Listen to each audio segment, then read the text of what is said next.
अस्सलामुअलैकुम, welcome back to our channel aspirant. तो basically आज की वीडियो में डिस्कस करेंगे चैप्टर नंबर 2 को, जो कि एक इंपॉर्टेंट चैप्टर है। तो उससे प्रीवियस लेक्चर की बात की है तो प्रीवियस लेक्चर में हमने एक्सरसाइज 1.5 को डील किया था, जो कि चैप्टर नंबर 1 की लास्ट एक्सरसाइज थी। तो बेसिकली अगर चैप्टर नंबर 2 की बात की जाए तो अगर हम फेडरल बोर्ड की बात करें या पिंडी बोर्ड की बात करें, तो अगर पिंडी बोर्ड की बात की जाए तो बेसिकली पिंडी बोर्ड की बात की जाए तो चैप्टर नंबर 2 की वेटेज की बात की जाए तो तकरीबन मतलब कि टोटल 7 चैप्टर में से 30% वेटेज जो है चैप्टर नंबर 2 का होता है और 30% वेटेज होता है चैप्टर नंबर 3 का। इस तरह अगर फेडरल बोर्ड की बात की जाए तो फेडरल बोर्ड में मैक्सिमम 25% से 30% इसका वेटेज होता है। इसी तरह जो थर्ड चैप्टर है उसका भी इतना वेटेज होता है। ठीक है, तो बेसिकली अगर जितने भी बोर्ड की जो बात की जाए, फेडरल बोर्ड, केपीके बोर्ड, उसके बाद पिंडी बोर्ड, उसके बाद अगर बात की जाए Gujranwala board, Lahore board, Sialkot board, Sargodha board, उन सब बोर्डों की बात की जाए तो बेसिकली चैप्टर नंबर 2 एंड 3 जो है बहुत जो है वो इंपॉर्टेंट चैप्टर है।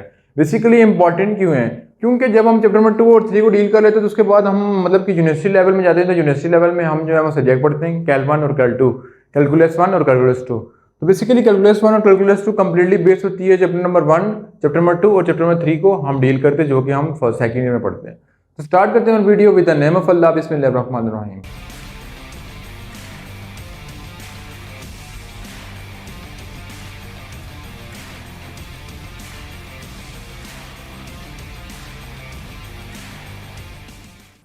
तो अगर चैप्टर नंबर 2 की बात की है तो चैप्टर नंबर 2 का नाम है डिफरेंशियल इक्वेशन, जिसके अंदर हम डिफरेंशिएशन को पढ़ेंगे। तो बेसिकली जो हमारे पास डिफरेंशिएशन है या डिफरेंशियल इक्वेशन है, तो बेसिकली इससे पहले हमने उसकी बेसिक भी नहीं पढ़ी। तो आज की वीडियो में जो है उसकी बेसिक से स्टार्ट करेंगे कि डिफरेंशियल इक्वेशन होती क्या है।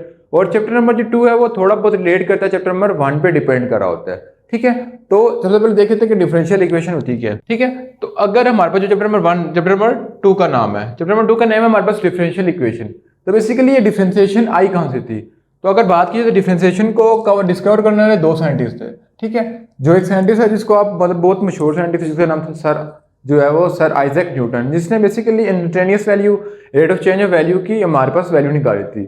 उसके बाद जो फर्दर इस पर काम किया था उसका नाम था एक जर्मन साइंटिस्ट था जिसका नाम था लेबनीज। ठीक है, जिसने डिफरेंशियल इक्वेशन पे काम किया था। अब डिफरेंशियल इक्वेशन को लिखने का डिफरेंट तरीके हैं। ठीक है, तो यहाँ पे मैं डिफरेंट तरीके से रिप्रेजेंट कर रहा हूँ। dy by d x f of x. ठीक है, उसके बाद सिंपल एफ ऑफ एक्स को बोलते हैं बेसिकली न्यूटन की इक्वेशन है। ठीक है, इसको बोलते हैं लेबनीज। ठीक है, उसके बाद D F of x basically लिखा जाता है कॉशी थ्योरम के थ्रू। मतलब जो साइंटिस्ट है, जो डिफरेंट साइंटिस्ट है जिनको डिफरेंट नाम दिया गया है। बेसिकली सारी की सारी फॉर डिफरेंशियल है, जो दरमियान में लिखा है वो सारी फंक्शन के लिए, बाकी सारे के सारे डिफरेंशियल इक्वेशन के लिए। ठीक है, उसके अलावा हमारे पास जो है वो बेसिकली इस तरह भी डिफरेंशियल इक्वेशन को लिखा जाता है y1 से। ठीक है, ये डिफरेंट तरीके हैं टू रिप्रेजेंट डिफरेंशियल इक्वेशन। ठीक है, और अगर यूं लिखा जाएगा तो उसको लैग्रेंज बोलते थे। ठीक है, डिफरेंट तरीके हैं for representation of differential equation. ठीक है, उसके बाद डिफरेंशियल इक्वेशन की बात की तो डिफरेंशियल इक्वेशन जो है वो जो है प्रॉब्लम डिपेंड करता है किसी बेसिकली इंस्टेंटेनियस वैल्यू और rate of change of value. Instantaneous value, rate of change of value क्या होती है कि एस, लेट्स सपोज फिजिक्स की पेपर से पहले डील करते हैं। ST2 minus ST1 divided by T2 minus T1। ठीक है, अब इस चीज को बोलते हैं ये इंस्टेंटेनियस वैल्यू। अब जो हमारे पास डिफरेंशियल इक्वेशन का फार्मूला क्या होता है, तो अगर बात कीजिए डिफरेंशियल इक्वेशन के फार्मूला के ऊपर हम लिख लेते हैं, फिर इसको ड्राइव कर लेते हैं। तो डिफरेंशियल इक्वेशन का फार्मूला होता है limit del x approaches to 0। ठीक है, उसके बाद f of x plus del minus f of x divided by del x. ठीक है, ये बेसिकली डिफरेंशियल इक्वेशन का फार्मूला है। ठीक है, ये फार्मूला हम कैसे ड्राइव करते हैं कि लेट्स सपोज इस ऊपर जो इक्वेशन लिखी है उसकी बात की जाए तो हमारे पास हो जाता है f of x1 minus f of x divided bye x1 minus x. तो बेसिकली जो ये इक्वेशन है इसी से ये फार्मूला ड्राइव होता है। ये सर आइजैक न्यूटन की इक्वेशन थी जिसकी मदद से लेबनीज ने ये इक्वेशन बनाई है। अब उसने इक्वेशन कैसे बनाई है?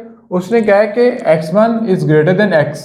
ठीक है, ये है कि x1 जो है वो x से ग्रेटर होना चाहिए। तो बेसिकली जो हमने बात की कि लेट्स सपोज हमारे पास फंक्शन है f of x is equal to f of x है। ठीक है, तो हम कह रहे हैं कि f ऑफ x1 क्या हो जाएगा, तो बेसिकली इसमें लिख देंगे x प्लस डेल एक्स। ठीक है, सिंपल हमारे पास जो फंक्शन है वो एफ ऑफ एक्स के इक्वल है और इसमें हमारे पास ये बनता है कि F of x1 greater than F of x. ठीक है, ये मैं आपको बता रहा हूँ कि डिफरेंशियल इक्वेशन का प्रूफ कैसे आ रहा है, ठीक है। उसके बाद जब मेरे पास आ गई तो एफ ऑफ एक्स और वन की वैल्यू से इक्वेशन पुट कर लेते हैं। एफ ऑफ एक्स इससे डिवाइड में एक्स वन किसके इक्वल है, एक्स प्लस डेल एक्स, तो एक्स की वैल्यू पुट कर देंगे x plus del x minus x, ये कट जाएंगे तो हमारे पास आ जाएगा f of x plus del x minus f of x divided by del x, ठीक है। ये एफ ऑफ, ये हमारे पास डेरिवेटिव का फार्मूला हो गया जिसको हम बोलेंगे d y by d x, ठीक है। साथ लिमिट डाल देंगे तो ये इक्वेशन हमारे पास आ जाएगी, ठीक है। तो आई होप कि ये आपको प्रूफ समझ आ गया कि ये बेसिकली प्रूफ कैसे आता है। उसके बाद बात कीजिए कि जो हमारे पास एक्सरसाइज 2.1 और एक्सरसाइज 2.2 के क्वेश्चन किस तरह होंगे। उसके अलावा जो जो फार्मूले आते रहेंगे उनको एक्सरसाइज के साथ डील करेंगे, क्योंकि अगर मैं एक साथ सारे फार्मूले आपको बता दूंगा कि ट्रिग्नोमेट्री के लिए क्या होते हैं, इन्वर्स के लिए क्या होता है, हाइपरबोलिक के लिए क्या होता है, एक्सपोनेंट के लिए क्या होता है, नेचुरल लॉग के लिए क्या होता है, तो आपके लिए कंफ्यूजन होगी। तो जो एक्सरसाइज आएगी उसके साथ साथ फार्मूले को डील करेंगे तो इंशाल्लाह आपको इजीली समझ आ जाएगी, ठीक है। तो हम बात करें एक्सरसाइज 2.1 और 2.2 की, तो उसके लिए यही फार्मूला यूज होता है जो कि हमने लिखा था कि limit del x approaches to zero del y by del x is equal to limit del x approaches to zero f of x plus del x minus f of x plus divided by del x, ठीक है। ये आ गया। तो अभी हमारे पास कोई भी question है तो उसको सॉल्व करने के हमारे पास बेसिकली क्या होता है कि हमारे पास अगर क्वेश्चन लेट्स सपोज कोई भी क्वेश्चन लिखा हुआ है तो उसको सॉल्व करने के लिए हम ये वाला फार्मूला यूज करते हैं। कैसे, उसके लिए डिफरेंट स्टेप होते हैं, स्टेप वाइज आपको बता देता हूँ कि लेट्स सपोज मैं अपने पास एक क्वेश्चन ले लेता हूँ, ठीक है। पहले इसको डील कर लेते हैं, फिर एक्सरसाइज पेपर जो भी हमारे पास थ्योरी लिखी होगी उसको डील कर लेंगे। लेट्स सपोज मेरे पास क्वेश्चन है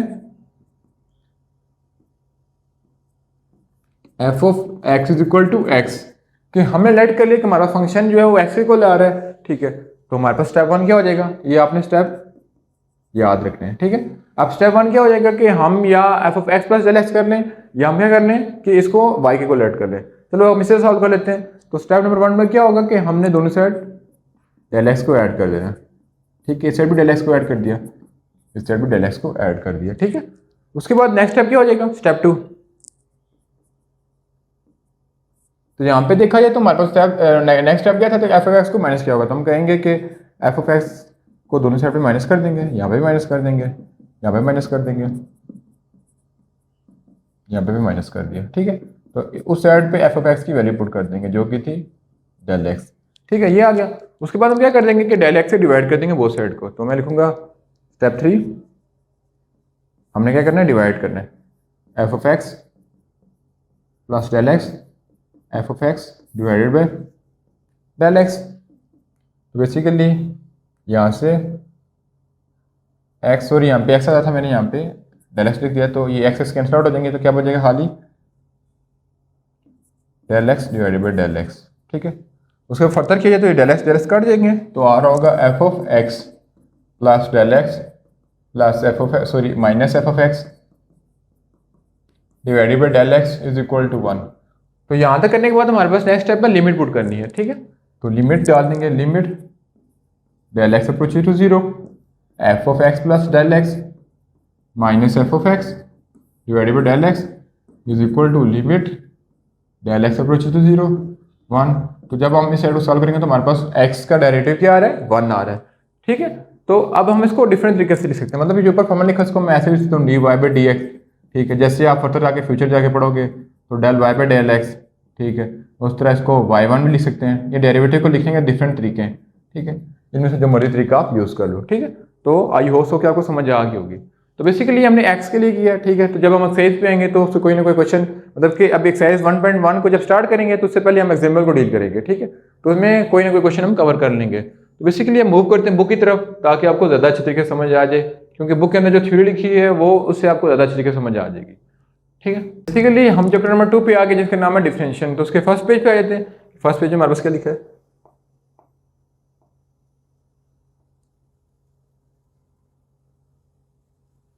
तो बेसिकली अगर आप बात कीजिए तो उसमें इंट्रोडक्शन लिखा हुआ है। इंट्रोडक्शन में क्या लिखा हुआ है कि हमारे पास पहले कोई भी क्वेश्चन सॉल्व करने के बाद हमारे पास दो वेरिएबल थे, एक डिपेंडेंट और एक इंडिपेंडेंट, जिसको हम एक्सरसाइज 1.3 में कंप्लीटली डिस्कस किया था कि डिपेंडेंट और इंडिपेंडेंट की लेट्स बात कीजिए तो हमारे पास एक बार फिर बता देता हूँ कि हमारे पास कोई भी फंक्शन है, जैसे मैं लिख लेता हूँ कि y is equal to 2x plus 5। तो इसमें जो आगे वाली चीज़ होती है वो क्या होती है बेसिकली, वो इंडिपेंडेंट होती है और y क्या होगा, डिपेंडेंट। तो उसके अलावा हमने बेसिकली चैप्टर एक्सरसाइज में डील किया था कि हमारे पास इम्प्लिसिट फंक्शन होते हैं और एक्सप्लिसिट फंक्शन, जिसकी मदद से हमने डिपेंडेंट और इंडिपेंडेंट को मजीद जो अच्छे तरीके से समझा था। ठीक है, उसके फर्दर मूव किया जाए तो बेसिकली उसमें नेक्स्ट पेज पे जो है हमारे पास आ गया एवरेज रेट के बारे में। ठीक है, एवरेज रेट को थोड़ी देर पहले मैंने डिस्कस किया कि एवरेज रेट में हमारे पास क्या होता है बेसिकली, कि जो एवरेज रेट या किसी की चेंज निकाले तो बेसिकली क्या निकालते हैं कि ST1 minus ST divided by T1 minus T2। जैसे मतलब कि हम फिजिक्स की किताब में पढ़ते थे कि del ST divided by del T। ठीक है, जिसको फर्दर करेंगे तो वो इसके इक्वल आ जाएगी। ठीक है, उसके बाद हम अगर बात कीजिए तो फर्दर मूव करते हैं। तो इसके अंदर वैल्यू पुट किए हुए हैं डिफरेंट, जिसकी मदद से हमने इंटरवल निकाले हैं। तो बेसिकली अब आ जाते हैं डेरिवेटिव ऑफ फंक्शन, यानी किसी डेरिवेटिव का फंक्शन कैसे निकालना है। तो जैसे मैंने आपको प्रूफ करके बताया था कि f of x1 minus f of x1 minus x1, तो इसमें मैंने कहा था कि x1 ग्रेटर होगा x से। ठीक है, जिसकी मदद से इजीली सॉल्व हो जाएगा। उसके बाद notation for derivative, notation derivative मैंने बताया था कि y प्लस डेल वाई, मतलब जब सॉल्व किया तो हमारे पास ये इक्वेशन बननी चाहिए थी। उसके बाद हम लिमिट ले लेते दोनों साइड पे, तो हमारे पास बेसिकली ये इक्वेशन आ रही थी। ठीक है, जिसको हम थोड़ी देर पहले डिस्कस किया है। ठीक है, उसके अलावा मैंने कहा था डेरिवेटिव को लिखने के डिफरेंट तरीके हैं, इस तरह भी लिख सकते हैं, इस तरह भी लिख सकते हैं, उस तरह भी लिख सकते हैं। ठीक है, अब इन डिफरेंट तरीकों को देखते हैं कि हमारे पास जो डिफरेंट तरीके हैं उनका नाम क्या है बेसिकली। ठीक है, तो अगर हम डेरिवेटिव को लिखेंगे dy by d x, d f by d f, d y by d x या d f by d x, उसका नाम आ जाएगा लेबनीज। ठीक है, जो जर्मन साइंटिस्ट था। ठीक है, लेकिन अगर सिंपल फंक्शन की फॉर्म में लिखेंगे तो बेसिकली आ जाएगा न्यूटन, सर आइजैक न्यूटन। उसके बाद अगर हम उसके ऊपर बार डाल के लिखेंगे तो उसको बोलेंगे लैग्रेंज। और उसके बाद अगर डी एफ ऑफ एक्स लिखेंगे तो वो बेसिकली हो जाएगा कॉशी मीन थ्योरम। ठीक है, तो बेसिकली यहाँ पे एक एग्जांपल सॉल्व की हुई है। एग्जांपल में क्या सॉल्व किया कि हमने सबसे पहले कहा था कि फंक्शन में डेल एक्स पुट करना है, तो यहाँ पर डेल एक्स ऐड करें, तो उस साइड भी हमने डेल एक्स ऐड कर दिया। ठीक है, उसके बाद बोथ साइड को माइनस कर दिया, फिर डेल एक्स डिवाइड कर दिया, फिर लिमिट को पुट कर दिया, तो हमारे पास कांस्टेंट का डेरिवेटिव क्या आ रहा होता है, 0 आ रहा होता है। ठीक है, उसके बाद हमने एक्स के लिए किया। एक्स के लिए हमने क्या किया, सबसे पहले कि हमने जो है वो बेसिकली दोनों साइड पे डेल एक्स को ऐड कर दिया, तो यहाँ पे भी डेल एक्स को ऐड कर दिया, यहाँ पे भी डेल एक्स को ऐड कर दिया। ठीक है, ऐड करने के बाद बेसिकली हमने मजीद क्या किया कि हमने दोनों साइड पे एफ ऑफ एक्स माइनस कर दिया, यहाँ पे भी माइनस कर दिया। ठीक है, तो फिर इसका फॉर्मूला को ओपन कर लिया और इसको इजीली सॉल्व कर लिया। ठीक है, जब एक्सरसाइज के क्वेश्चन करेंगे तो इंशाल्लाह आपको इजीली समझ आ जाएगा। तो बेसिकली उसके बाद अगर बात की तो हम जो है एक्सरसाइज 1.1 और 1.2 में एक थ्योरम इस्तेमाल करेंगे जिसका नाम है बाइनोमियल थ्योरम, जिसको हम लिख लेते हैं कि बाइनोमियल के हमने 3 डिफरेंट फार्मूले पढ़े थे। ठीक है, जो डिफरेंट कंडीशन मतलब कि जो होते सेम ही है लेकिन डिफरेंट कंडीशन बना के हम उसको यूज कर रहे होते हैं। ठीक है, तो बाइनोमियल का थ्योरम जो सिंपल एक फार्मूला में आपको बता दूंगा, उसको आपने देख लेना है, जिसकी मदद से हम पूरी एक्सरसाइज ये मतलब कि एक्सरसाइज 1.1 सॉरी 2.1 2.2 के हर क्वेश्चन को सॉल्व कर सकेंगे। ठीक है, जो कि बहुत ईजी फार्मूला है। ठीक है, तो बेसिकली क्या फार्मूला हो जाएगा, बेसिकली जो बाइनोमियल का हम थ्योरम यूज करेंगे बेसिकली वो 1 प्लस एक्स की पावर n, तो पहले हमारे पास 1 एच आ जाएगा, फिर nx। ठीक है, अगर इसको देखा जाए तो स्टेप वाइज तो 0 का 1 का फैक्टोरियल हो जाएगा। ठीक है, फिर n into n minus 1 divided by 2 का फैक्टोरियल और यहाँ पे x का स्केयर आ जाएगा।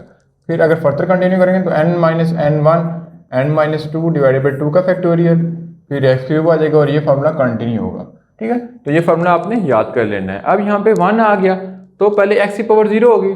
ठीक है, मतलब कि अगर मैं इसको तरतीबत लिखूँ तो कैसे लिखा जाएगा, पहले 1 आ गया, फिर x की पावर मल्टीप्लाई, इसको यहाँ पे 1 x की पावर 0। ठीक है, और 0 का फैक्टोरियल। ठीक है, फिर अब 1 की पावर पहले क्या थी, 1 थी, अब 2 हो जाएगी। ठीक है, फिर n x की पावर 1 डिवाइडेड बाई 1 का फैक्टोरियल। ठीक है, तो ये बड़ा इजी क्वेश्चन है। ठीक है, जो आपको इजीली समझ आ जाएंगे। बेसिकली मैंने 1 को क्यों यूज़ किया, क्योंकि अगर मैं यहाँ पे कोई और वेरिएबल यूज़ करूँगा वो थोड़ा टफ हो जाएगा। कैसे, अगर मैं लेट्स सपोज यूज़ करूँगा x प्लस वाई की पावर n, तो हमारे पास पहले कि n ऑफ 0, ठीक है, x की पावर 0 1 और y की पावर 0। ठीक है, ये थोड़ा टफ है। फिर n की पावर 1 x की पावर n माइनस 1 y की पावर 1।